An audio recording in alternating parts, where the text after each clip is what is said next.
일본 정부가 후쿠시마 원전 오염수 방류를 결정하자 제주도가 어류 안전성을 확보한다며 방사능 검사를 확대하기로 했습니다. 하지만 장비와 인력이 충분하지 않아서 하루에 가능한 방사능 검사가 고작 한 건밖에 되지 않습니다. 실제 원전 오염수가 방류되면 피해 정도를 제대로 검사할 수 있을지 의문입니다. 김동은 기자입니다. 일본 원전 오염수 방류 결정이 현실화되면 제주 수산업계는 말 그대로 직격탄을 맞게 됩니다.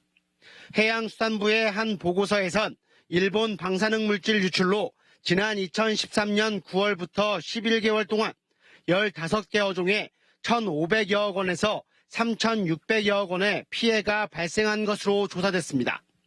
하지만 양식산업에 대한 분석은 제대로 이루어진 적이 없습니다. 국내 양식 광어 생산량의 절반 이상을 차지하는 제주 광어의 타격도 불보듯 뻔한 상황입니다. 소비자들이 수산물에 대한 전체적인 이제 거부 반응이 좀 클 것 같고, 수출하는 데 좀 애로사항이 있을 것 같아요. 제주도가 양식 수산물의 안전성을 높이겠다며 방사능 검사를 확대하려는 것도 이 때문입니다. 연구실에서 작업이 한창입니다. 방사능 물질 검사를 위해 양식 광어의 살과 뼈를 분리하는 작업입니다. 이렇게 처리된 광어를 감마 핵종 분석기에 넣고 요오두와 세슘 등 방사능 물질 유무를 분석하게 되는데 킬로그램당 0.2 베크렐 이하까지 극소량 분석도 가능합니다. 하지만 방사능 분석을 하려면 시료당 3시간, 사전 처리 시간까지 합치면 10시간이나 소요됩니다. 사실상 하루에 한 건 정도만 검사가 가능하다는 얘기입니다.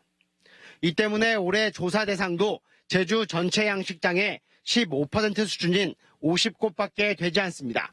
지금 다 검사를 할 수 있는 여건이 안 됩니다. 그래서 시료 채취하고 분석을 하는데 하루 이상 소요가 되고 그다음에 검사 인력이 지금 2명 정도밖에 없어서 내년부터는 양식 광어뿐만 아니라 연근의 수산물에 대한 방사능 검사도 이루어질 예정입니다.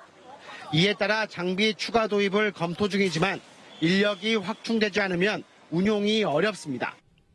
이런 상황에 일본 정부가 원전 오염수를 방류한다면 방사능 오염 피해 정도를 검사나 할 수 있을지 의문입니다. JIBS 김동훈입니다.